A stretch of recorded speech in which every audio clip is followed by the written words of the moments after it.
Is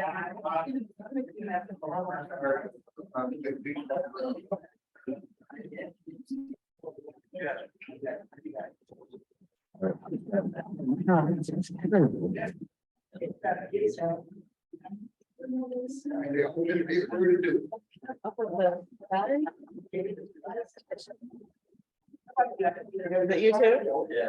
No, it's something with the connection.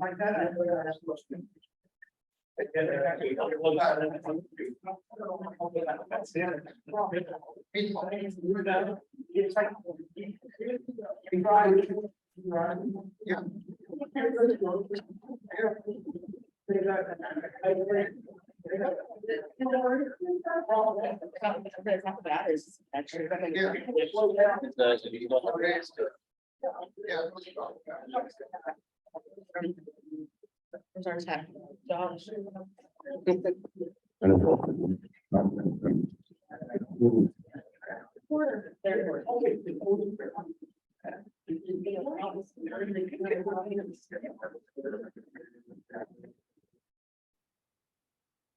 Like that. I'm off. So should it be?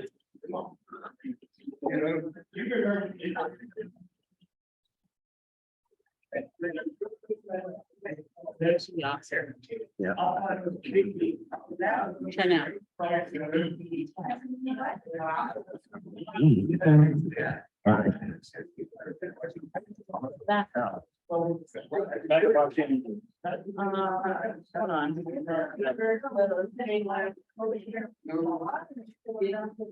We have other speakers.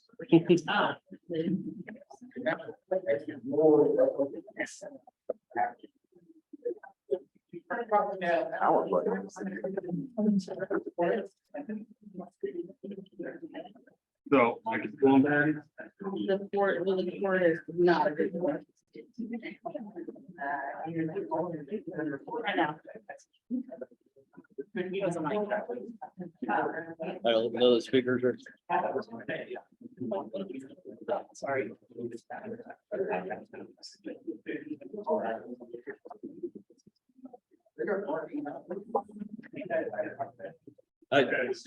Oh, okay. Try it real quick again.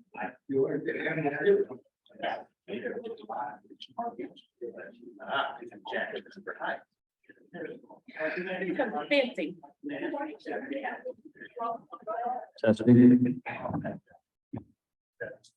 All right.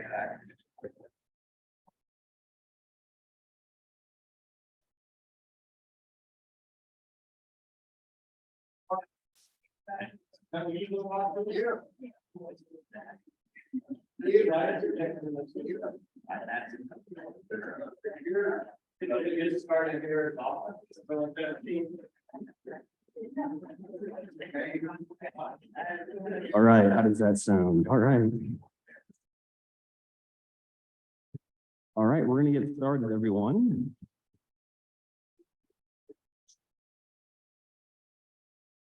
Thanks everyone for coming out today. Tried to do a different time and day just to see if we can get like, you know, not to have people rush home from work or what have you. So thanks everybody for coming out. My name is Carrie. I'm the president of the Community Council, and this is the second of 3 meetings talking about a complete streets study for Madison Road. So we do have snacks and coffee and juice up front here. There is kind of layouts here to the side that'll be explained during the presentation, and you'll be able to, like, when we're done, you'll be able to interact with those and give your feedback. We got a mic stand in the back, which makes it really easy for people to hear you. This is being recorded and broadcasted on Facebook and will be uploaded to our YouTube later for future reference. But yeah, with the mic stand in the back, you can use that and speak into it. And then I've got a second version of the presentation on TV for you to look at as well, especially when you're asking a question. And I believe there's some boxes of food in the gym. So that's just a separate thing. But if you're interested in that, you can take those when you're done. I'm going to hand it over to Brian from the city of Cincinnati. Thank you, Carrie. Thanks to everyone for coming in on your Saturday morning. My name is Brian Williams. I'm with the City of Cincinnati Department of Transportation and Engineering. We've been looking at Madison Road for years for different issues. Earlier this year, we put out a request for a consultant to do a study, and that's why we're here today. We got Kleinger's on board, and the purpose of the study is to kind of the first step. We were back here in June for the first kickoff meeting. We got feedback from everybody here. We had it online. We got a bunch of feedback from the online surveys we had. And from that, Kleinger's took that and we've started to come up with some options. The one thing I want you to keep in mind today is we're still very high level with this. The purpose of this study is to kind of figure out the generic general design we can do for Madison Road. Once we have that, we'll take that and we'll start designing that and getting into details like crosswalk here, bump out here. So those low-level design things are not what we're here to discuss today. We're still staying high level and trying to figure out what Madison Road can look like, whether that's how many lanes of traffic, can we get bike lanes, can we get wider sidewalks, what can we do? So Mark will go through all that. I just wanted you to keep that in mind, to try not to bog us down today. Those topics will be coming up later. So again, thank you, and I'm going to pass it off to Mark. All right. Can you hear me? Yep. All right. Thanks, Brian. Again, my name is Mark Knowles with the Kleinger's Group. Also with the Kleinger's Group here this morning is Travis Hunt, who's been working on this project as well. So thank you so much for coming. Brian kind of covered a lot of the history that we've been through already on this. So I'll just kind of breeze through some of these initial slides just to kind of reiterate some of the items that were talked about in the first meeting. Actually, before the first meeting, when we first started meeting with the community council, was some of the preliminary concerns of the community, and those were the desire for some wider sidewalks, multi-use path. There's some safety concerns at the Anderson Place crosswalk. Narrow lanes along Madison Road, especially west of Stewart.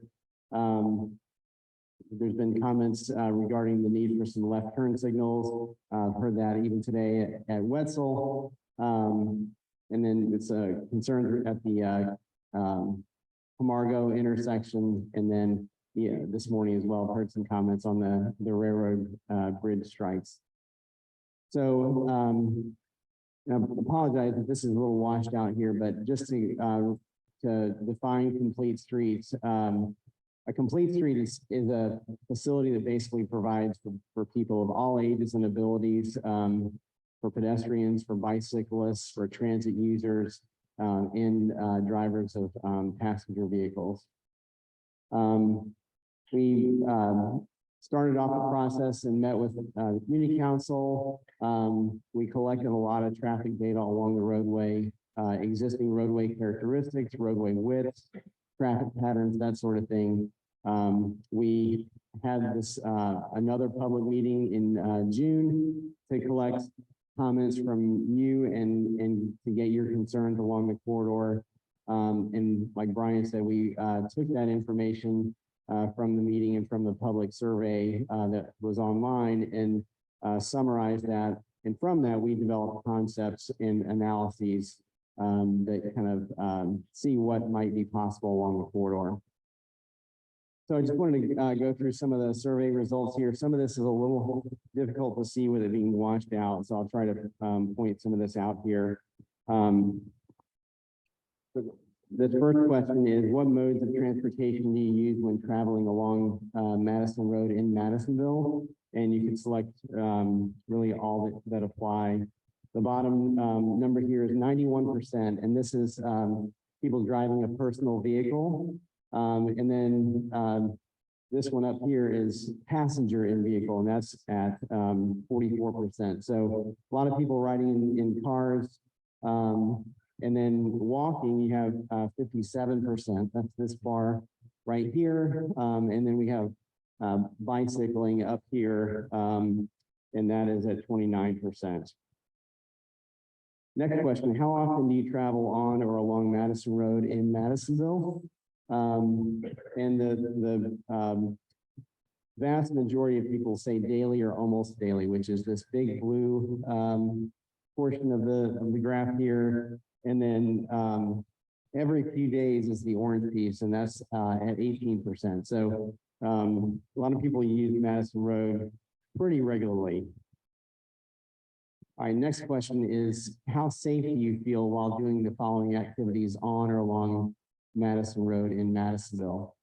This is somewhat of a complicated graphic, but what I wanted to point out here is the yellow and orange looking color, those are the yellowish color looks, is the response is they feel unsafe doing those certain activities, and then the orange is very unsafe. And the ones here that are interesting to point out is bicycling here. You can see the yellow and orange take up almost the entire line. So people don't feel safe doing that along the corridor. And then mobility scooters and stand-up scooters as well. You can see that those also take up the majority of the line. Walking is also up there. We noticed that in some write-in comments, people don't feel safe with some of the sidewalk widths and conditions out there with traffic going by. So that's the main takeaway from this, even though it's a somewhat of a complicated graphic there. All right, next question. I hear some chuckling on this one. In your opinion, is speeding an issue on Madison Road? So sounds like that's the consensus here as well. No surprise, the blue is yes, it's a major issue, and that's 74%. And then the orange is 19%, and they say that's a minor issue. So the vast majority of people say that speeding is an issue. Next question, have you experienced any accessibility challenges while using Madison Road? If so, describe the nature.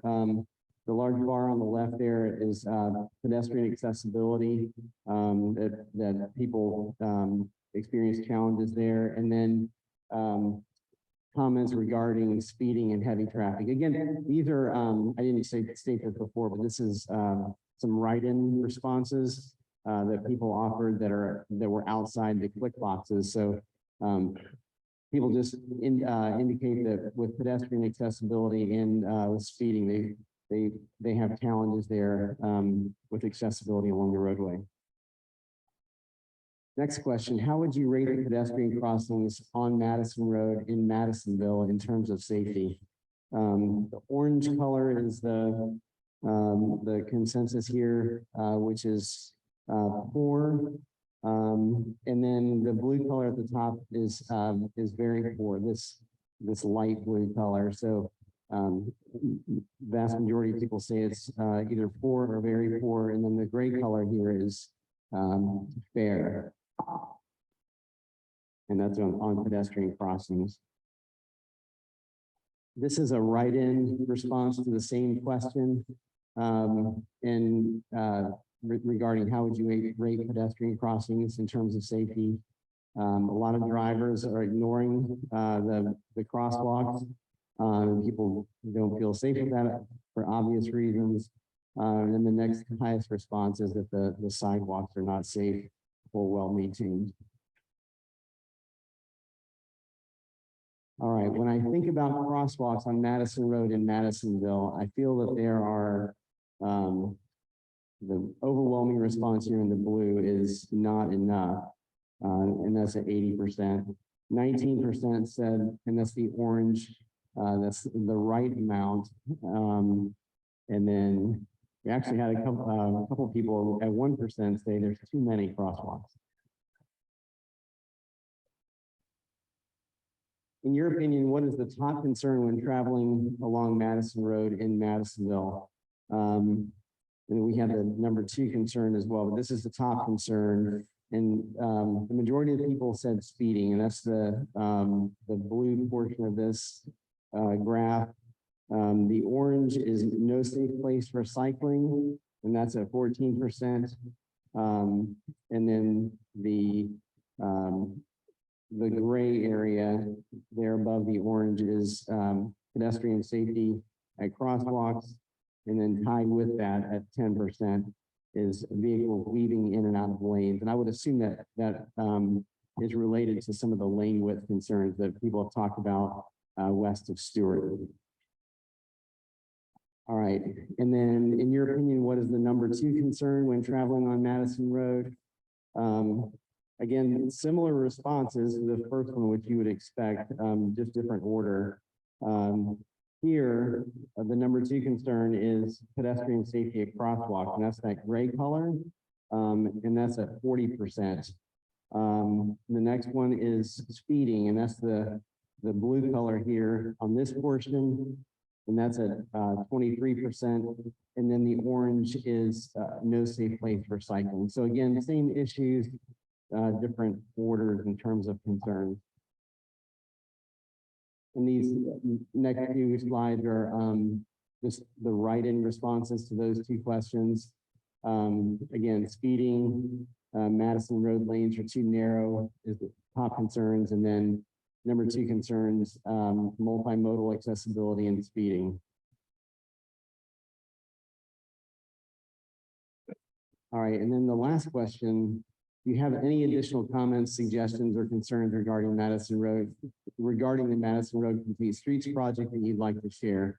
There were no check boxes with this one. This was purely just free response, and we tried to categorize these into common themes. So the top one is concern about vehicular traffic mixing with bicycles, and hard to see the scale there, but we had 8 comments that were related to that. Desire for safe bike infrastructure, there is the next one down. There were 7 comments related to, 6 comments related to that. Desire for safe sidewalks and crosswalks, concern about high speeds and traffic, and requests for improved traffic operations. Those are those next 3, for which there were 5 responses related to those. So from that public input that we received, we took the concerns and tried to identify, what are some improvements that can help address some of these issues. So we modeled the corridor. If any of you were here for the previous meeting, we presented a simulation showing the traffic conditions along the corridor for existing conditions.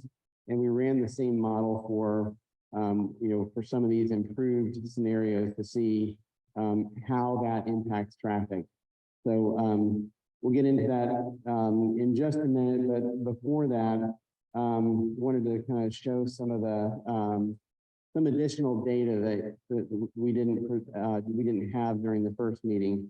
Brian at the city took a look at some of the data they have to try to estimate the number of people that just travel through Madison Road that don't have an origin or a destination in Madisonville. I think there's some idea that that's happening, but the question is how many, and we try to get an estimate of that. We know that in the morning, the heavy traffic volumes are westbound heading towards Red Bank Road. And during the morning peak, you can see that 52%, you may not be able to see the number back here, but 52% traveling westbound during that morning peak hour are people that were seen traveling the entire way through the corridor that didn't necessarily have any origin or destination in Madisonville. And then similarly in the afternoon, when traffic is heading in the other direction, the PM eastbound 31% of vehicles had no origin or destination in Madisonville. Throughout the day, eastbound, throughout the entire day, eastbound 23% of vehicles don't have an origin or destination in Madisonville, and westbound 37%.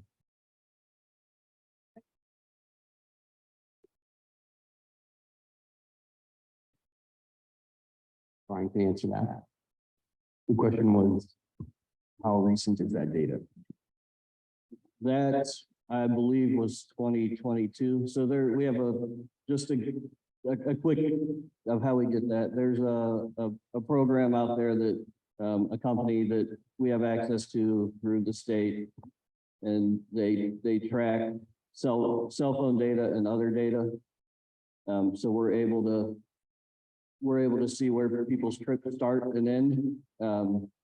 So I ran that for all of 2022. Yes, it's very big brotherish, but it was helpful.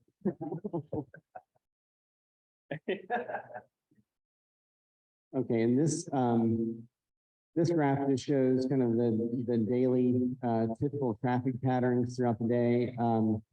We, in our analyses in the simulations that we're going to show you, those were done for the AM and PM peak hours.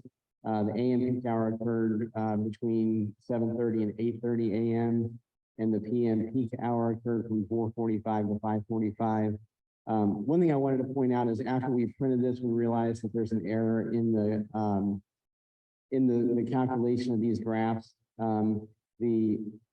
This blue line here is truly the eastbound traffic and when it peaks. And then this orange line is actually the total traffic. So, but you can see that the peaks throughout the day align with the hours that we studied. So really the shape of those graphs is really what I wanted to show, but the numbers over on this side are not totally correct.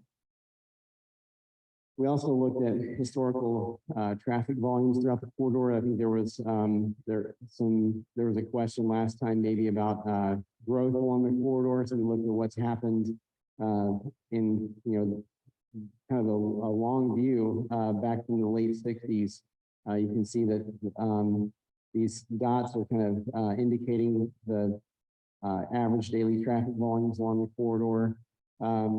They range from just under 15,000 vehicles per day to, this was kind of a high point that really wasn't reflected in any other years, but that was showing as high as 20,000 vehicles per day. But if you can see that over the course of time, the numbers have stayed relatively consistent around 16 to 17,000 vehicles per day. And this is between Ravenna and Ward. This is data from between Ward and Kenwood. And again, these are relatively consistent over the course of time. All right, so we're going to get into some of the simulations here in just a second. Before we do, I kind of wanted to just present some of the queuing, the backups that we saw along the corridor. Existing conditions analysis is what we presented previously, and that's what this shows. The top graphic is during the AM peak hour, the bottom is during the PM peak hour, and the bars at each intersection here are somewhat of a representation of, during the simulation, the queues that are occurring. We used orange for the westbound direction just to be able to distinguish between eastbound and westbound, but on the other approaches, everything is, the queues are shown in blue there. So during the AM peak hour, as we discussed in the previous meeting, and probably it's, you see on a daily basis, the queuing in the westbound during the morning is kind of the prevalent queuing type, along with some queuing on the side streets. You can see this is the Stewart intersection, and it queues sometimes back to Ravenna, and then there's queues at other intersections as well. Got some queuing here at the Wetzel intersection. That's just kind of a representation of what's happening now, and we'll be able to provide some comparisons here in just a second. So the PM peak hour is on the bottom, and you can see in this case the queuing is more in the eastbound direction, with people coming in the other direction, which you would expect. But again, just kind of keep in mind, this is Stewart here, this is Anderson Place, and we generally see eastbound queuing that extends between those two intersections, and probably from time to time extends farther than that, but that's what we were seeing based on the count data that we collected. All right, and this is in order to do really anything relative to bicycle and pedestrian improvements or providing additional space for people to enjoy within the right of way, something different would need to happen with the roadway itself. So we took a look at what would happen with the traffic and using the existing traffic volumes if the roadway were to be reduced down to provide just one travel lane in each direction instead of two, which currently the second lane, the 2 lanes in each direction kind of begins west of Ward, which is about in this area and then continues to the west. So you can see, again, the AM peak hour is on top and the orange is the westbound queuing. You can see from the Stewart intersection, which is generally the kind of the bottleneck throughout the corridor and kind of the issue that is causing some of the problems here. From Stewart, we see queues that extend all the way back, through the Ward intersection and kind of between Ward and Kenwood. Again, that's the morning peak hour headed westbound. You can see also some longer queues on the side streets approaching those intersections. In the PM peak hour, again, it's kind of a magnification of what we're seeing in the existing conditions with the queues headed eastbound. But just since there's just the one travel lane in the model, those queues extend much farther. So that's again, the 3-lane section or one travel lane in each direction all the way through the corridor.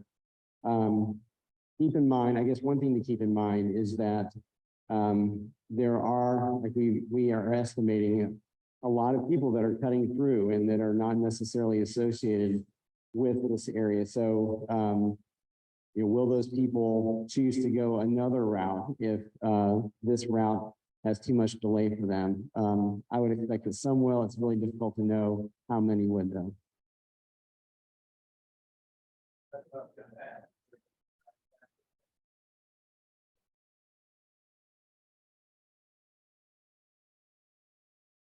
You're saying that how much we'd be able to add?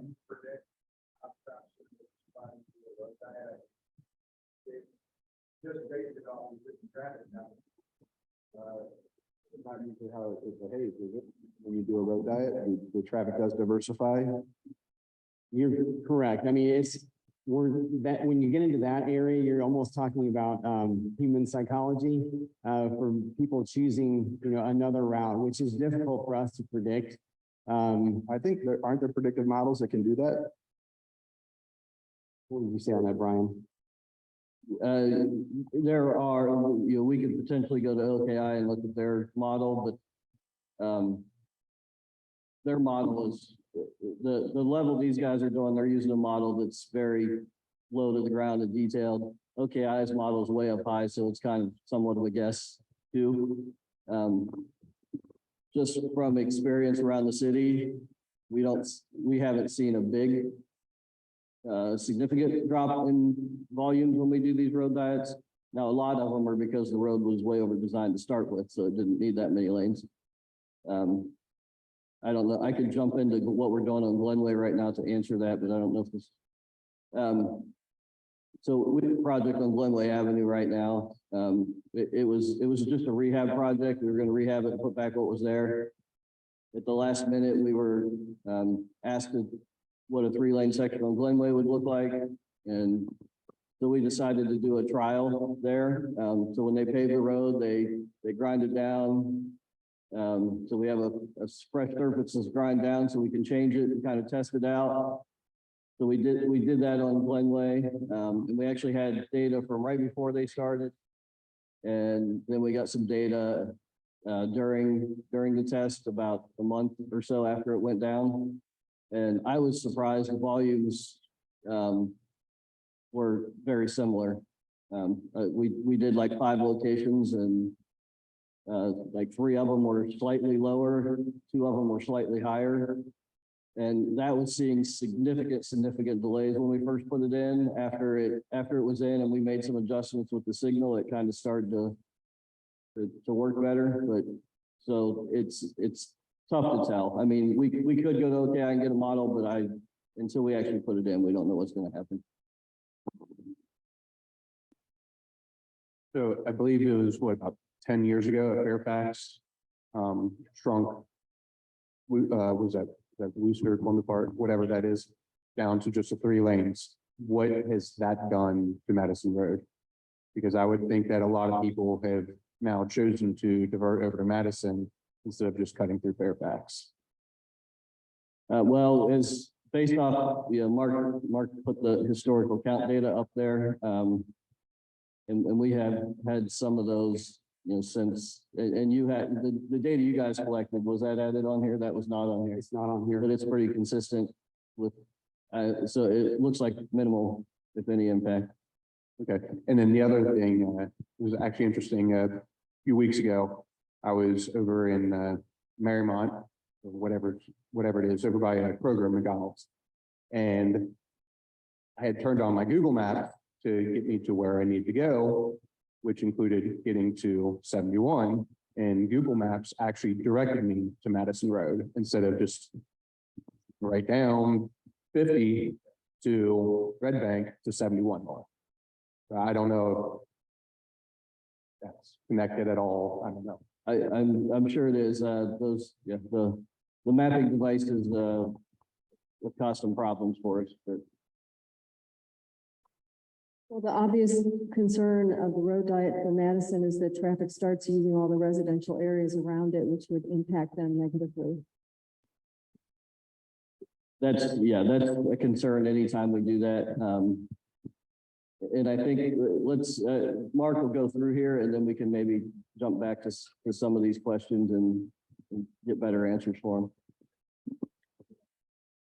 All right, and then I guess the last main alternative that we analyzed in the model was, what happens if we keep the section west of about Ebersole throughout Anderson Place at the 5 lanes that it currently is, and keep the and possibly just leave or reduce the roadway east of there down to 1 lane in each direction. And this is kind of what that shows again in the morning. The queuing is reduced compared to the previous scenario. You can kind of, this is the previous scenario where it's all 3 lanes. You can see that definitely reduces some of the queuing there at Stewart. Still has some queuing here at Wetzel.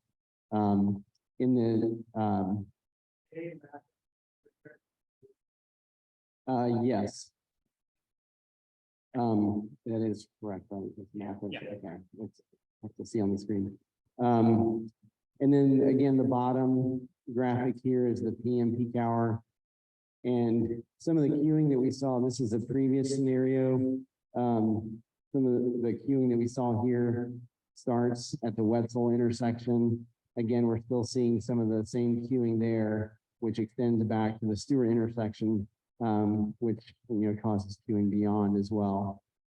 So Travis is going to switch over now and pull up the traffic models. And again, with the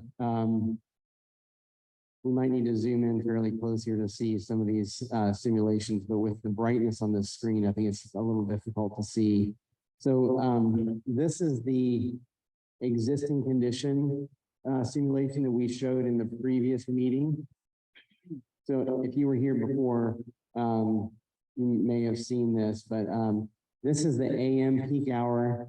And just to orient you, this is the Stewart intersection. Anderson Place is over here. And, there are times throughout the simulation where the queuing does extend back. And if you can maybe fast forward a bit, we might. Right.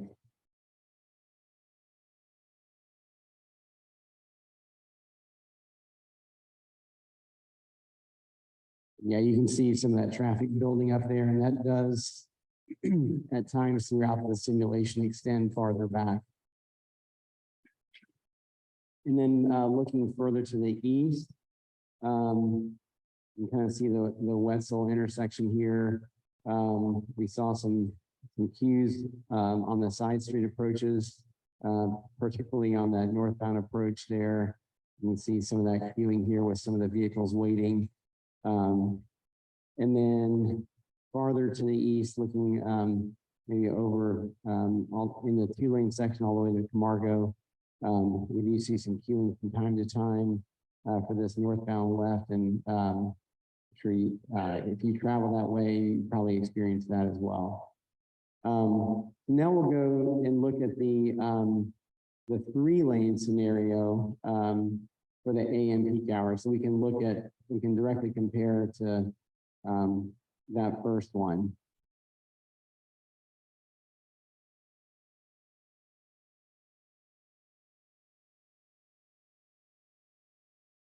Again, just to reiterate what I had said earlier, just with how tight the existing right-of-way along Madison Road is, in order to really make any kind of changes for wider sidewalk or to provide bicycle infrastructure, all that would likely need to come from the roadway itself. So that's why we're analyzing, what happens if we would have just one travel lane in each direction. If you remember from the graphic I just showed previously, some of the queuing here that we're seeing, this is the Stewart intersection. And again, you're seeing that queue extend pretty far back. This is the Wetzel intersection here. You can see queuing on the northbound and southbound approaches of that. The westbound queue extends a little, beyond that point and continues all the way through the corridor. Again, some of the side streets are seeing some queuing as well. If we pan further to the east, again, this section really doesn't change much from the existing conditions because there's currently just the one travel lane westbound all the way between Camargo and Ward. And so that's really operating pretty similarly to how it currently does. And you can see some of the queuing that happens here along Camargo. So let's move over to the PM peak hour now.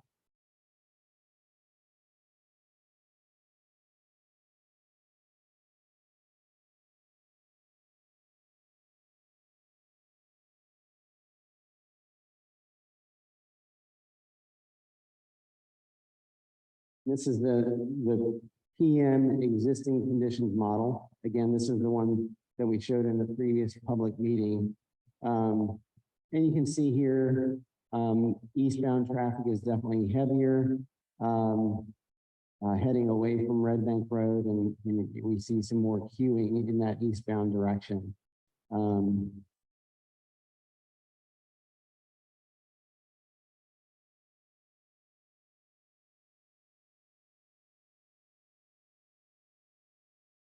Again, this is the Stewart intersection here. All right, if we pan further to the east, this is the Ward intersection where it kind of transitions from 5 lanes down to essentially 3. So one lane westbound, 2 lanes eastbound. The one eastbound lane then becomes a left turn lane at Kenwood. Yeah, pan further to the east there. So actually focus a little more on Kenwood if you would. So again, not much different than existing conditions really, once you get kind of east of the Ward intersection. All right, now let's pull up the one, the 3-lane for the PM peak hour.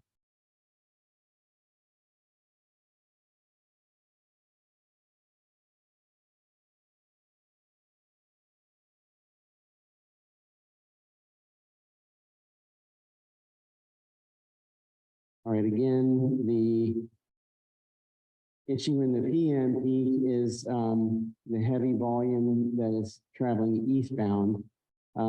If you actually let's pan further to the west, with the one travel lane headed eastbound, the model is showing that the eastbound vehicles are having difficulty entering the system. In the morning, some of the issues were happening on the side streets where they were having a hard time getting into the system. And in the PM, most of the vehicles are coming from the west and getting queued. Again, mainly from the Stewart intersection, but also from Wetzel as well. If you hand over to there, so there's queuing eastbound that happens at that point too. And then if you just continue panning further to the east, this is the Kenwood intersection here. Again, fairly close to existing conditions. That's not really changed much in that section. So given the additional roadway width in that area, and we're not using all of that for travel lanes, probably a little bit easier to make a few changes in that area. So let's go back to the presentation now, if you would, Travis. All right.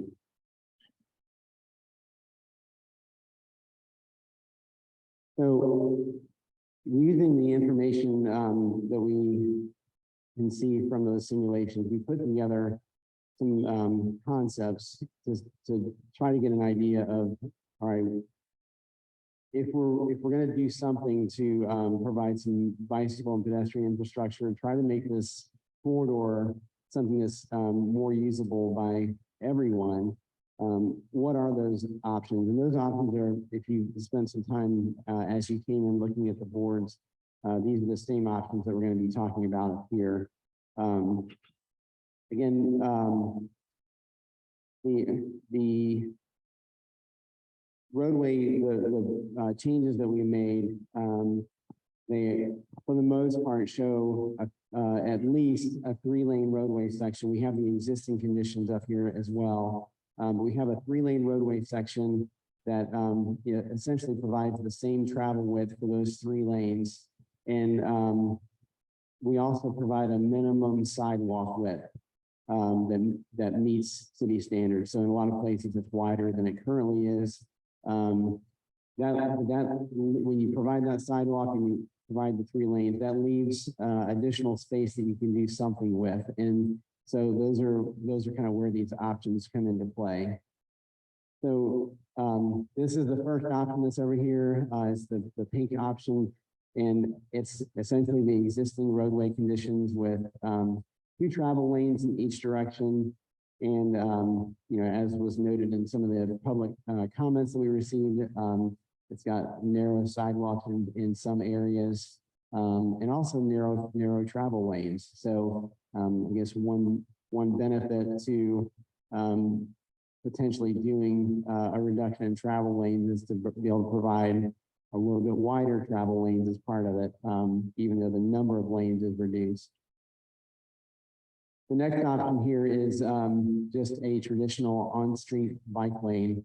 And again, I apologize, this is so washed out here, but this just shows the 3-lane section here with a grass strip between the curb and the sidewalk.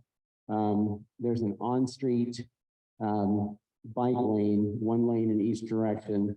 And again, the boards show this better, so please spend some time looking at that. This kind of shows what it looks like from the driver's perspective, driving down this roadway. And just for reference, these are all of these images here from the street view perspective are looking eastbound. That really is just for our analysis purpose. Nothing has really been decided yet. Those can be flip-flopped really in any way, but this is just a matter of looking at what can fit in the space. But you can see here the 1 travel lane in each direction, a center turn lane, and then a traditional bike lane. Where we do have the room, this also shows a little buffered area, between the travel lane and the bike lane. It also allows for, some wider sidewalks along the corridor there. All right, this is the blue option, and this shows actually again, the 3-lane roadway section, a little separated area here between the roadway and the bike facility, and then there's a sidewalk beyond that even. So, so in this case, in the previous example, the bike lanes are in the roadway, right next to traffic. This provides a little bit of separation between the bike facility and the roadway itself, and provides a separate sidewalk too. All right, the next option provides no bike path or facility, and the 3-lane roadway section with some wider sidewalk. So this basically is providing for improved pedestrian facilities, but doesn't really improve much for bicycle facilities. And then also provides some on-street parking at various locations throughout the corridor. I wanted to say also that today we want to get some input on just your general opinions on some of the general concepts throughout the corridor. In the online survey, there's the potential to select different pieces from each of the options that you like along the corridor. Because some of these options within each section could be kind of mixed and matched. So there's an opportunity in the online survey to provide feedback on that. And just because we would provide parking in, let's say, one area, doesn't necessarily mean that parking has to be provided throughout the entire corridor. You could do kind of a combination of things. And then we looked at some additional typical sections, which we didn't provide, additional area, kind of plan view looking down on the roadway views of these. But this is the purple option that shows a multi-use path on one side of the road. That's just a wider area over there that could be used by multiple uses for multiple uses. Sidewalk is still provided on the south, or on either, this is showing on the south side, but it could be on either side. And then the 3-lane roadway section. At some points along the corridor, there's enough roadway width to provide some on-street parking as well. This one is just basically increased sidewalk width. There's no bike paths along here. There's some limited on-street parking opportunities available. But again, this is another option that provides for improved pedestrian facilities for the most part, maximizing the sidewalk widths. And then this option provides some on-street bike facilities, combining that with parking where possible. In one of the first options that we looked at, it showed some on-street bike lanes that were combined with some wider buffer areas here. If you remember me pointing those out, that provided some more separation between the bicyclists and the passing motorists. This just basically reduces that down to a minimum width and provides some opportunities for on-street parking where possible. So those are the options that we have prepared. Those are the options that are shown here on the board that we would like to get your feedback on, and those are also the options that we show in the survey online. So for the remainder of today, we'll have time for questions here as well. But after we finish questions, there will be time for you to review the concept boards. We're going to provide some stickers that are numbered, and you can provide your choice as far as the your most preferred option, that you like, and you can stick those, within the designated area there on the boards. I'll give you more instruction on that here in just a minute. And then I mentioned the online survey as well. That'll be open through August 31st. There's a link to that through the Community Council webpage. The address for that is located here as well. But once we have all that information from the board here today and from the online survey, we'll compile all that and try to get to a preferred option that the community would like to see. And we'll also take this information and update some of the concept drawings. And then I think Harry had mentioned maybe another meeting just among the community itself between this meeting and the next official Madison Road meeting where this would be discussed, but the next meeting where we could talk about kind of what's looking like the preferred option would happen.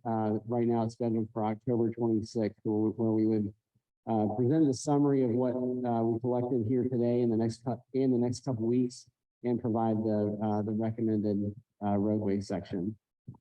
Yep, so we'll meet back here in the rec center on Thursday, the 24th. So that's a week from Thursday, so it's like almost 2 weeks. So Thursday, the 24th, back here at 6:30. So this presentation on this TV, that's the copy that I have. So if you have neighbors that have questions or family or friends that have questions, you can come there, or people who have trouble with the internet or can't figure out the survey online. You can meet here, probably back in the game room where they have a lot of computers and everybody filling out the survey, as well as answering any questions or re-reviewing the presentation. That's Thursday, the 24th at 6:30 here. So just real quick, by show of hands, how many questions or comments do we have in general? That's a lot. Okay. So yeah, I think if you guys don't mind, make it more orderly by lining up the mic stand so we can kind of make it more orderly, go a little bit faster. That would be great.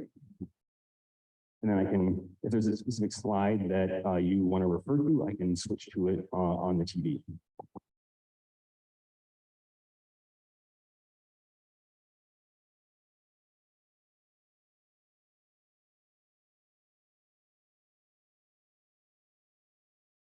My name is Don Steffen. I have commercial property on Madison at Enwood.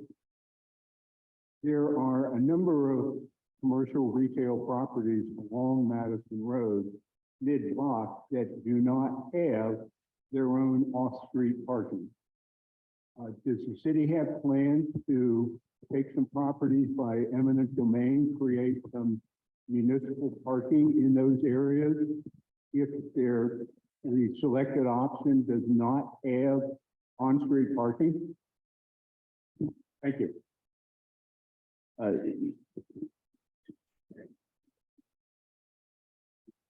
think you. At this time, no, we don't have any plans to build parking. I think one thing Mark mentioned that I wanted to emphasize, when you start looking at these boards, Madison Road's kind of broken out into 4 different segments here. Yeah, and he mentioned that some of these options, you can kind of, all 4 of those sections don't have to have the same option necessarily. So there may be areas where parking is more important than whatever you're balancing for your second option somewhere else. So at this time, no, we don't have any options to look at parking. I know there's a whole separate parking concern in Madisonville, but we're here. That's why we're here. We're here to get the feedback of what you guys want to see out here, and there are options that have parking. So that's what we're here for. Good morning. Has anyone did a study on the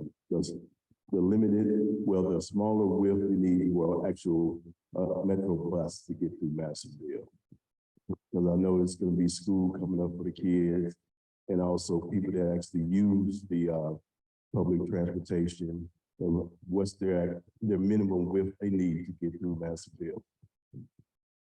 So, actually, the lane widths we have out there on Madison Road today are probably too narrow for the buses. We have some 9-foot lanes, yeah. Our city standard is 10-foot lanes, and that's usually fits the buses. Okay, I think buses would probably prefer 11, but 10-foot works fine for them. But existing out on Madison, we have some very narrow lanes that they probably don't fit in if you're trying to squeeze by a bus that's in the curb lane, you probably don't quite fit. So, that would be a benefit to, well, they're twofold.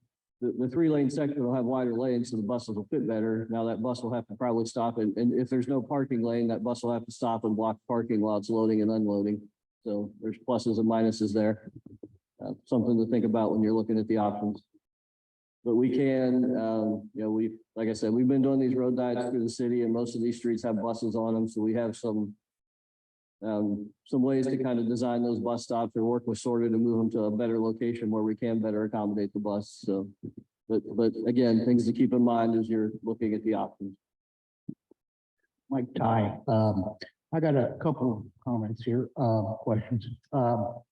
Seems like speed seems to be the #1 driving force here.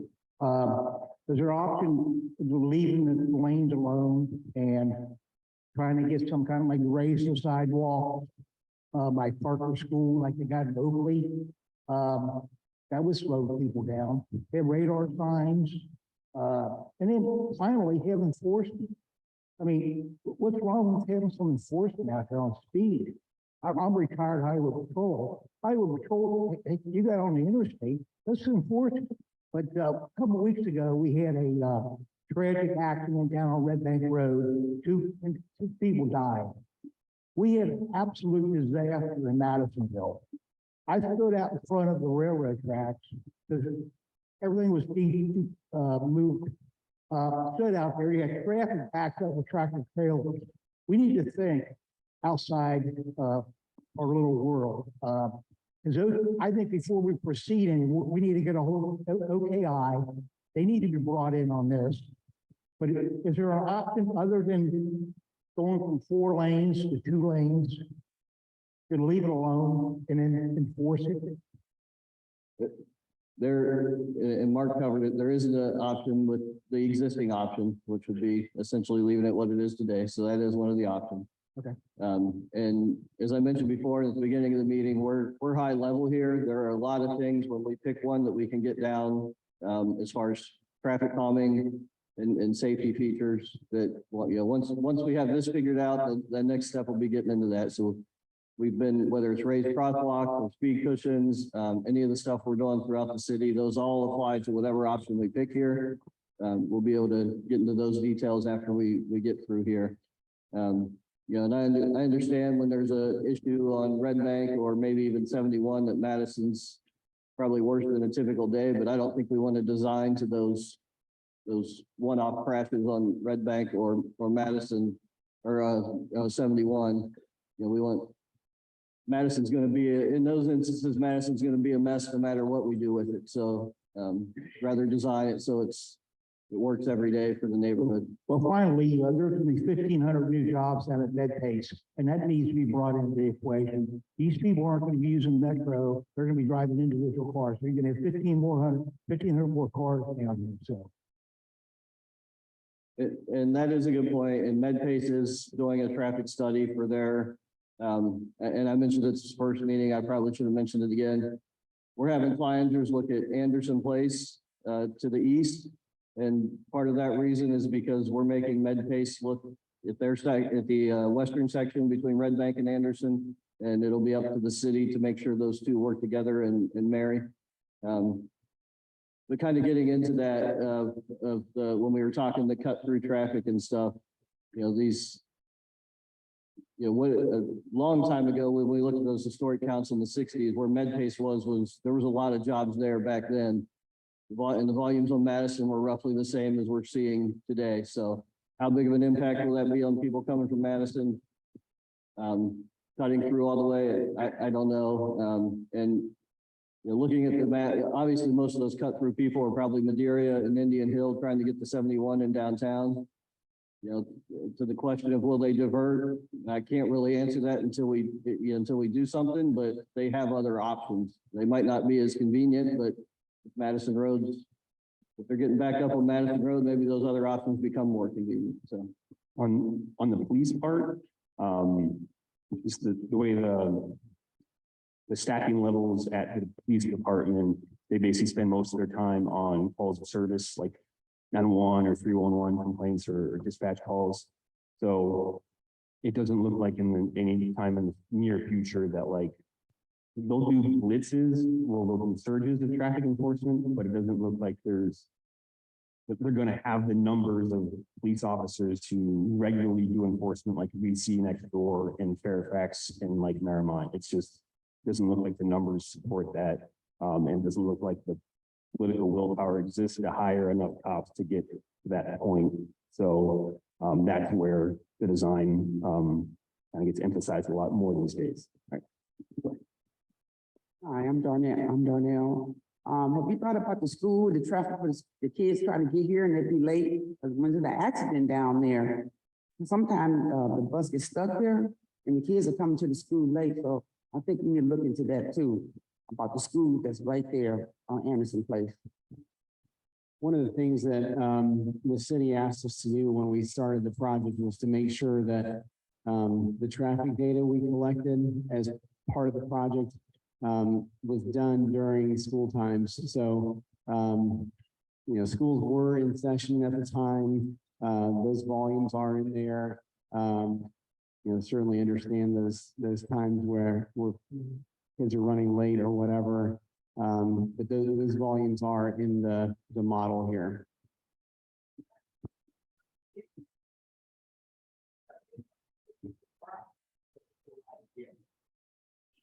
Right.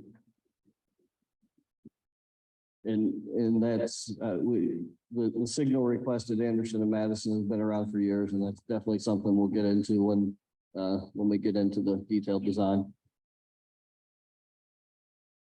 Hi, I'm Ann Boland. I live on Stewart as well as several other people that are here that either live or have a business off of Stewart. So first question has to do with Wetzel. Are you all going to be proposing a left turn light on Wetzel at Madison going northbound? Again, that is a kind of a detail. We're pretty high level at this point, just looking at, you know, what does the general roadway section look like with one travel lane in each direction versus two. You know, I think our model may have included some additional turn signals just to try to make traffic work a little better with the scenario of one travel lane in each direction. Again, we're just trying to model it of, you know, what it could be like. And those kinds of decisions would be made later once, you know, a project were to develop further. The reason I ask that is because of Stewart. Stewart has going north to Madison has a much larger queue to it than Wetzel at Madison. Most of the traffic comes from Plainville. Folks race down road and then use a couple of little twists and turns and then speed anywhere from 50 to 60 miles an hour down Stewart to catch that light to avoid all the Madison Road traffic. All the residents and several businesses on Stewart have requested that the city put a speed bump or cushion or stop sign or something there.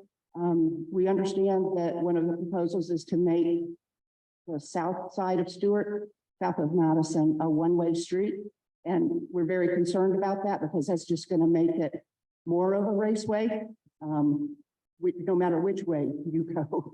And so if it's one way south, there needs to be a turn lane on Wetzel to allow the traffic that's trying to cut through to not ultimately go up Stewart. And also At St. Paul Village, we have a lot of emergency vehicles, unfortunately, come and visit us, and MedPace is gonna, the 1,500 people that they're adding, they're gonna have a 5 to 7 story parking garage within 50 feet of Stewart.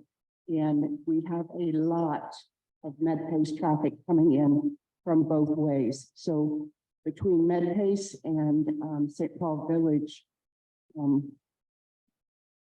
there are a lot of people that need to buy into making Stewart one way, if that's the proposal. So as I mentioned in the presentation, what we saw and what you saw is that, We live there, we see it. yeah. Stewart is, one of the bottlenecks, if not the bottleneck along the corridor. People don't want to go down there. Say that again, I'm sorry. It's a cut through from Plainville down Row and up to Stewart so that people avoid all the traffic backups queuing along Madison. Right. So part of the issue currently with Stewart is just the fact that each leg of Stewart at that intersection is not aligned with the other. Because of that, the traffic signal has to provide independent green time for each side. It causes some operational issues. So we've kind of brainstormed a bit as far as, what some potential solutions to that. There's really not any easy solutions, I would say, but certainly any solution that you make here does have the potential to change traffic patterns elsewhere along the corridor. And so I think it's kind of a little farther down the road yet.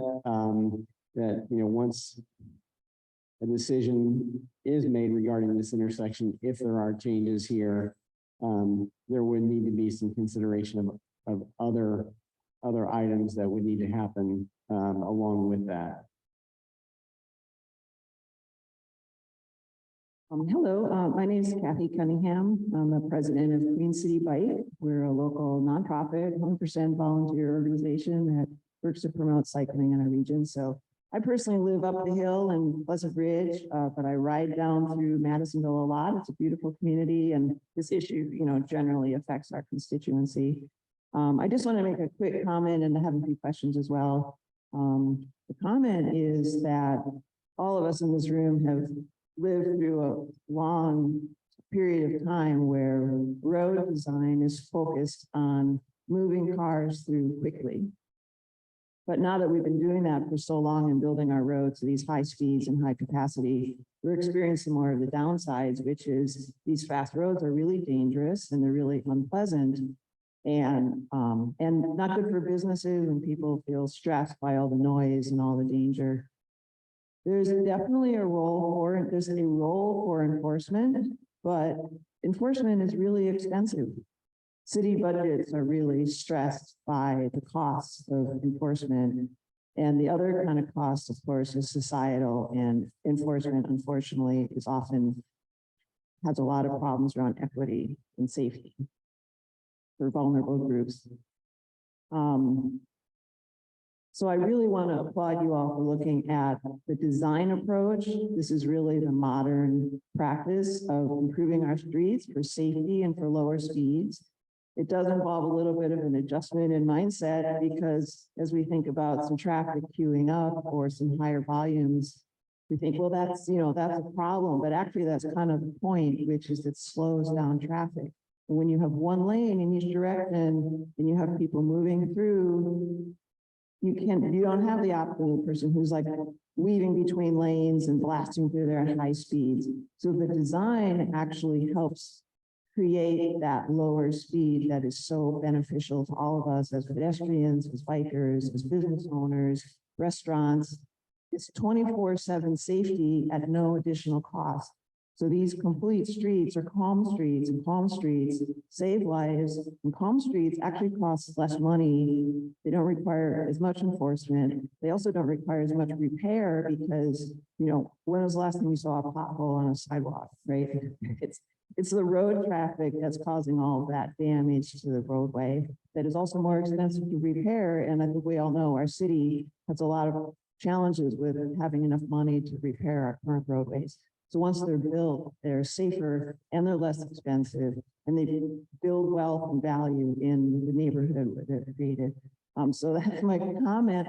I just had a couple of quick questions. I was glad to hear about MedPage being brought into the discussion, because that was a question during your presentation about how much of the crowdsource, AKA Big Brother data you have actually currently represents people going to MedPage, because they're going to have fewer options to maybe divert out to more of the major roadways instead of driving through Madisonville. And perhaps can be brought in as a partner, right, to look at their shift times,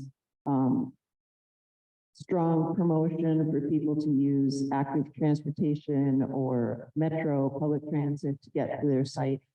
Encourage people to actually move and live in Madisonville as opposed to living further out. There's a lot of new housing coming into Madisonville, and maybe they can encourage employees to take advantage of that. My second question was around Stewart. You partly answered that, so I guess but it's a misalignment issue, right? It's the streets don't align. Are there any options to align that intersection? Because absolutely, like the Stewart takes twice as long for the Stewart traffic to get through because of the misalignment. And I don't personally know property owners or anything, so I understand you have, the value and situation of their properties come first, but just curious if that's an option.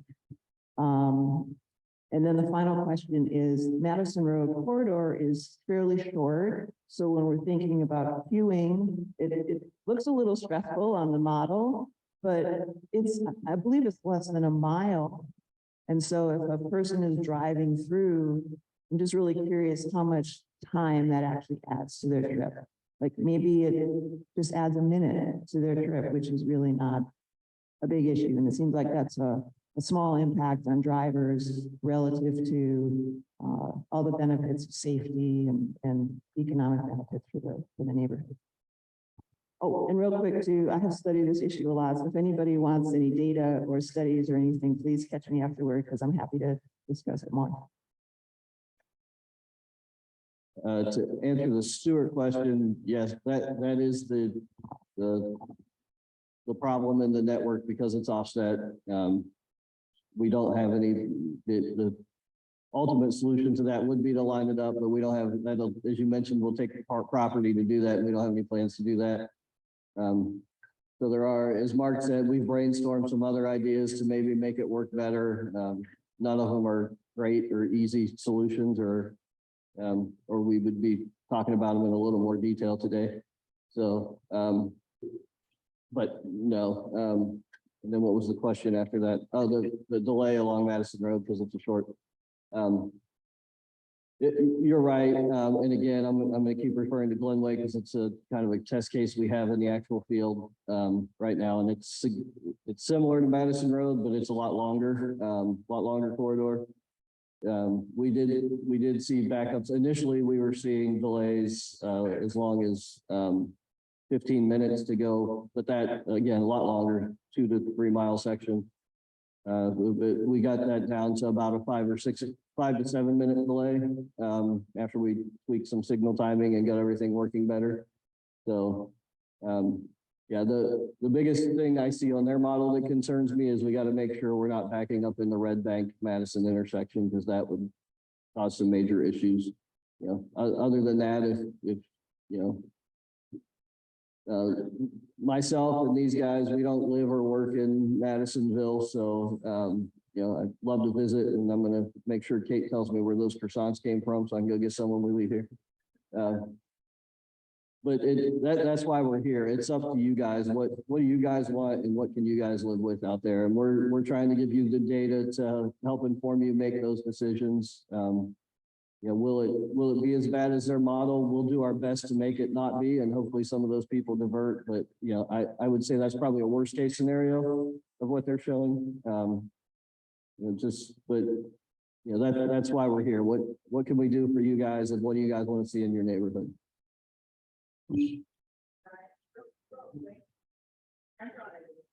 So this was actually strategically chosen for this morning thing, because we have everything from UPS all the way down to then, first Monday is right about the middle of the month, and then that long will not be enabled for the back end. So that was done, to keep in mind that decisions that we make, not only affect revenue, but in the realm and all my business.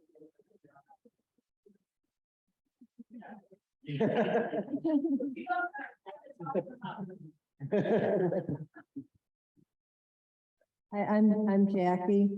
I kind of like the idea of the 3-lane road, but what do you do when there's somebody who's looking for a shop or a parking space, or waiting for the bus to come, or the bus stop, or the schools, coming, or a person's texting while they're driving? I mean, how do you work around the slow traffic when you want to go the speed limit? But on the other hand, like somebody else said, maybe that'll slow the traffic down, but then they'll go racing down Rowan Bramble and everything like that. So that's my concern about the 3-lane. Other than that, the traffic, the slow traffic, that would be a good idea. That is one of the results of a project like that. If the roadway were to be reduced to 3 lanes, then some things like bus stops would have to happen in the through travel lane. So, there would be certainly some speed reduction that would happen with that, and some additional delay, but then that would dissipate, over the next few minutes after the bus has left that point. But it's a good point that the 3-lane would cause some issues like that. So And the few times I do go down Madison Road, I do go up and down Stewart Avenue to get rid of, so I don't have to go through all the traffic. I purposely go down Stewart. The very few times I take Madison Road down to whatever Ridge to go to Target or whatever. I go down very, very few times, but yeah, the traffic is a concern. Since this is I think this is the 3rd time that's, traffic slowing in the neighborhood has been brought up. Brian, do you have a general description of how the residential traffic calming program works? Yeah, I was actually going to jump in anyway. So kind of a couple points to that. The one good thing with looking at the neighborhood is there's not necessarily an easy alternative in Madison Road. There's not another road that takes you that whole way that's nice and straight without winding, turning. So it's not an easy, people, I'm not saying people aren't going to do it, but it's not going to be, a nice parallel road they're going to jump over to that's nice and easy. So it won't hopefully be quite as many, but we do have, our traffic calming program that, could look at these other streets. And the hope for this is, again, when Flanders is done with this, we'll have kind of the general option. And then from the city standpoint, we'll take it from there and work on getting into the details of crosswalk traffic calming. And then hopefully we can use that information to go get a grant to get this constructed. And there's a potential, depending on what grant it is and how we do it, to preemptively include some of those side streets in that grant and do some traffic calming on those that would deter or at least keep people cutting through those at slower speeds. But yes, we do have other programs for those side streets if people start cutting through to help calm traffic. So it's already been brought up a couple of times, but we'll do it again, the buses. So on these models, would any of them include, I guess, a dedicated pullover for bus, kind of like how, again, Fairfax has up on Columbia Parkway, to where the bus can actually get out of the flow of traffic for boarding and unboarding? And then the other question, on these models that include a parking lane. Are those lanes dedicated to just parking where the drivers that are currently causing a lot of the problem with the speeding and the cutting and back and forth and whatnot, where they won't be able to use this parking lane to try to pass? Yeah, let me do the buses first. Obviously, if there's nothing with the parking lane, the bus would get over into the parking lane. Metro buses, so we've done these other, as I mentioned, we have different ideas and different things we can do for the buses. One potential is just to have them stop and block traffic. If it's not a busy stop and they stop for 30 seconds, it's basically being at another traffic light, and it just helps slow down, people in the corridor. Legally, you are allowed to use the center turn lane to get around the bus stop if a bus is stopped. So that we've had other issues with people speeding through the center turn lane. I would like to add anything with the center turn lane, any 3-lane option that does leave the option to put islands in as well. Where we can, that don't block access. So that, that could potentially be an island with trees in it that would help calm and traffic. What was the bus one, and then the Parking lane. oh, the dedicated parking lane? Yeah, if we had to answer both those, our right of way is very tight out here. We don't have much, so we don't have the room to build special bus pull off. So we would just have to accommodate them in whatever we come up with and figure out the best option. But parking, if we have a dedicated parking lane, I would envision that we do that with bump outs at the intersections, and so it would be parking only. People wouldn't be able to get over there and drive. I am Bob Igo. I live on Anderson Place, and I have a business at the corner of Stewart and Madison. I've also served on community council on and off throughout my time here. I raised my family here. And there's a lot of reports of this. The city has been to the starting block in Madisonville a lot of times. And they know that what we have here is different. If you think about all the East Side communities, there's no other East Side business district that you walk through that you feel unsafe, what people were feeling there. I know kids that are walking to Jonathan Parker that walk right by my business on Madison Road. They got about this much space. So if the kid's on a bike and he falls off, or she falls off, that's it. We've had seniors die at Anderson Place at the crosswalk coming from the senior centers right across the street to try to catch the bus. So you're here on a Saturday wasting your time, but what this really comes down to is, do you feel like your community deserves to be as safe as the other East Side communities? Do we feel like Madisonville deserves the same respect for the traffic coming through here? Are we going to allow the priority to be the people that are cutting through?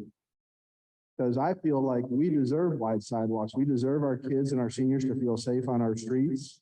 We deserve to have the traffic move slower and for people to be able to park in front of our businesses and use them. But the city has not done that in Madisonville yet. They've done it in every other East Side community. I guarantee you in Marymount, they're not like, well, how can we get the traffic through faster? Or is the traffic going to back up? That's not their priority. They want wide sidewalks. They want their kids to be able to ride their bikes through the businesses and feel safe. And so it's a mind shift, but you're here and you're learning this stuff, and we're all learning it. And we need to talk to our neighbors, because this is a chance for us to come to the city and say, yes, we want safety. These guys are giving us the option. We want a better community. We deserve it. Madisonville deserves it. We've waited long enough. You walk through Oakley, you walk through O'Brien, but you walk through Hyde Park, you feel the difference. You don't feel the cars whipping by you when you're stopping to get a coffee or something like that. It feels safer. It feels more easy to navigate.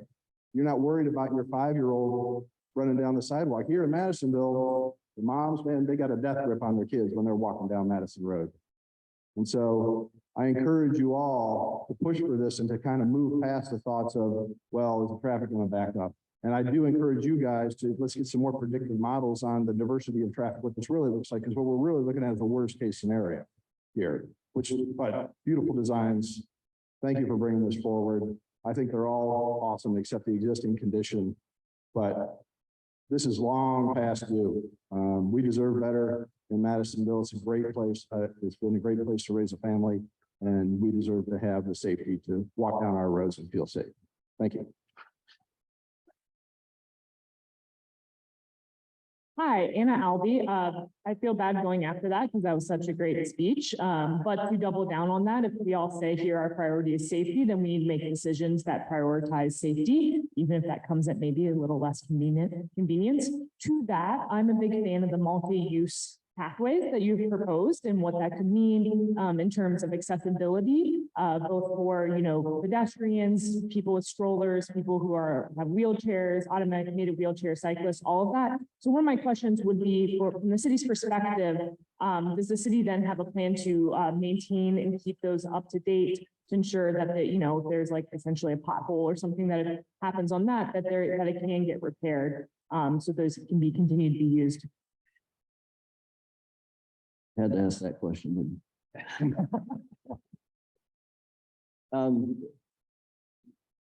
The short answer is no. We've been, it's a complicated answer. I mean, they're being maintained, but there's not a designated maintainee at the city, so it's been an internal argument. But if we build a side path and, there's a danger out there, then it gets fixed. There's a lot of arguing over who's going to do it and pay for it, but it gets done. So I don't have a straightforward answer for you, but it gets done.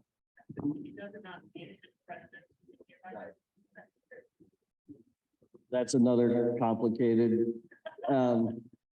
technically the sidewalk in front of a property owner is a property owner's responsibility. And there's been talk that it's not fair to have a property owner maintain a side path.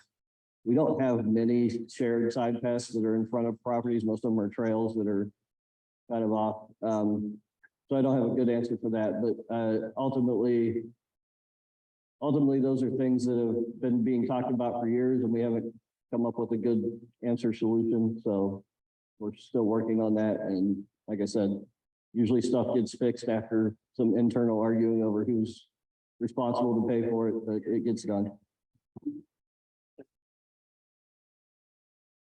One more question. Bob made some great comments. It was only a few years ago that transportation and engineering spent a lot of design money looking at lowering Madison Road at Kenwood. And at one of the public meetings, one of the employees of traffic and engineering told me Madison Road is an arterial. We wanted to make it an arterial for tractor trailers as well. And that was the thinking then. Let's get as much traffic through Madison Road as possible. I hope the entire department today has taken a different attitude towards Madison Road. One question has not been raised, and you can probably clarify quickly. Do any of the options envision extending into the existing properties for widening sidewalks, widening roadways, things of that nature? Thank you. To address your first comment first, I don't know who that was that said that however many years ago. That wasn't true then. It's not true now. It was probably one of our project designers whose focus is on the project and doesn't really know the big picture, and they just answer a question. But no, we have no intention of making this a truck route, or obviously we want to make sure we would like the bridge to be high enough that if a truck does come through, it doesn't hit it. But we don't want to encourage more trucks coming through.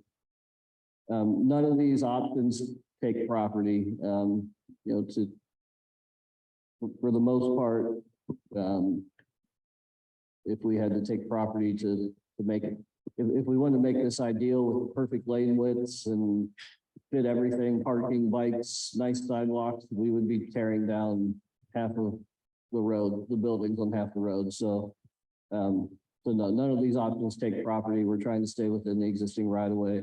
Now, when we get into detailed design, we might come up with something where we maybe need a foot or two from a certain property to make something work. But in general, no, we're not taking any property. And to kind of that's something you can notice around the city and in Madisonville. So the Matamore, the Ackerman project, the southern two buildings, like, you know, if you notice, they're not flush with Millie's, because that's part of like, a lot of times, that is where the acquisition comes from, is redevelopment. They just have them shift back maybe a foot or two. And they did the same thing with PLK. That's how they have the new sidewalk. They made PLK give a foot to the right of way to make room for a modern sidewalk. That's usually how property acquisition, and that's how it also becomes kind of not consistent on a roadway. Do I have to say do I have to say my name? Hi, I'm Katie Lewis. I like long walks. So one of my questions actually is for Diana, and one is more of a comment for the transportation team.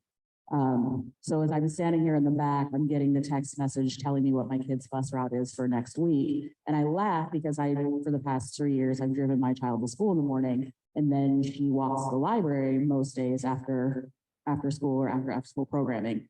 We have a very strict rule that she cannot walk on Madison Road.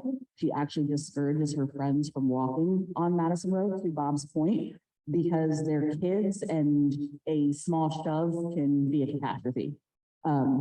So one of the things that I really like with each one of the designs is the opportunity to expand that sidewalk space and expand that multi-use path to allow that additional buffer. Because the solid majority of our kids are walking to our neighborhood schools. So thank you for that. Thank you for including those in the designs. My question for you, Diane. Hi, Diane. Say everybody say hi. She's our economic and development. What actually is your title? Liaison person? Yeah. I'm curious, with any of these plans being executed, money is always the question. So that's what I said, and I don't need an answer today. I'm curious, and just going on record, can we find out what TIF money would be available for executing any plan that we would see in the future for traffic calming for Madison Road? What those available dollars would be, so that if we needed a path forward, that we can eliminate that one more barrier.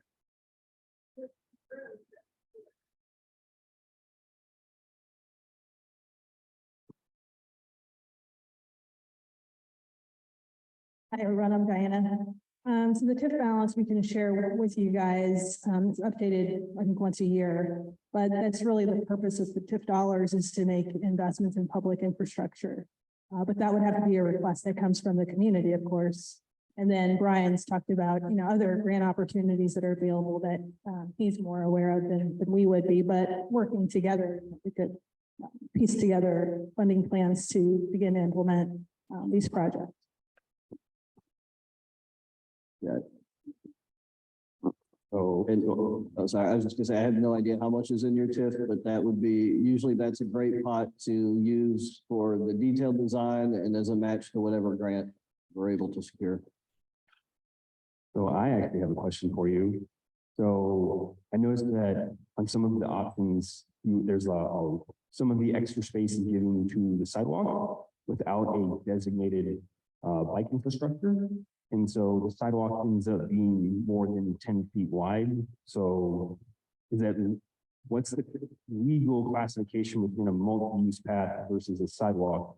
Because essentially, I would assume we already have people biking on the sidewalk as it is. So we have a very large sidewalk. They're probably going to bike on it anyways. Yes, so it's very, again, because of the limited right of way, it's very difficult for us. I think there's one option that has the shared path, but we need, sorry, I'm doing math in my head here real quick. We need roughly 17 feet from the curb to the right of way line for a shared use, because we need a buffer from the road. So that's our 5-foot tree line. Pardon me. And then we need a minimum 10-foot path. And then we need a buffer on the back end. So if there's buildings right at that right of way line, we don't want that as part of the path. So, anything, if we end up with something slightly less than that, we might not technically call it a shared path, but it might be used as a shared path, which is for the most part fine for most users. and it won't show up on maps as a bike route, that type of thing. Right, There won't be yeah. signage for it. Right. I think one more, you have a guesstimate of any of these options which would have more or less tree canopy opportunities? It might be too detailed. So we do have in our typicals here, in some of the options, you know, some trees shown. We've only developed, you know, those plan view sheets for 3 of the options. We do, you know, show some of the planted areas on some of those.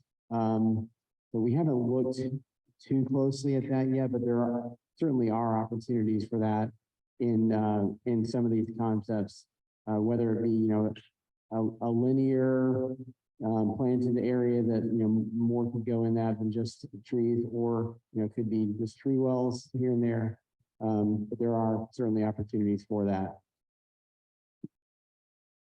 Yeah, and I think in general, to answer that, anywhere we can get, our standard sidewalk width, we say is 10 feet. So from the face of curb to the back is 10 feet. That, part of the reason we went to that is it allows for trees. So that's either, that 10 feet could be a 5-foot grass strip with trees and a 5-foot walk. Or it could be all 10 foot of concrete with tree wells. But that's kind of, that 10 feet's kind of what we need. So the trees have enough room to grow and mature, and we keep our clear sidewalk space that we need. And again, anywhere where there's a 2-way left turn lane in the center, there's the option to add islands with trees as well.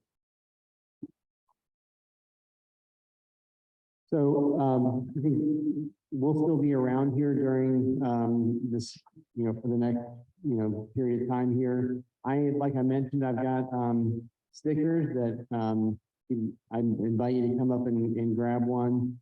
Travis and I can be handing these out, but there's on each little tab that I'll give you, they have 2 stickers with numbers 1 and 2 on them. Just, you know, if you look through the options, if you could take a look and with the ones that you would prefer to see the most, just there's an area beneath each one of those where you can just put your first option sticker and your second option sticker. So please do that. Again, the survey is also available online via the Community Council webpage. There's a link to it there. Please get on there. There's even the opportunity, like I mentioned, to provide a little bit more detailed information that would, you know, give us an idea of kind of the mixing and matching of these various options that could be pieced together. So with all that said, thank you so much for coming. Appreciate all the input.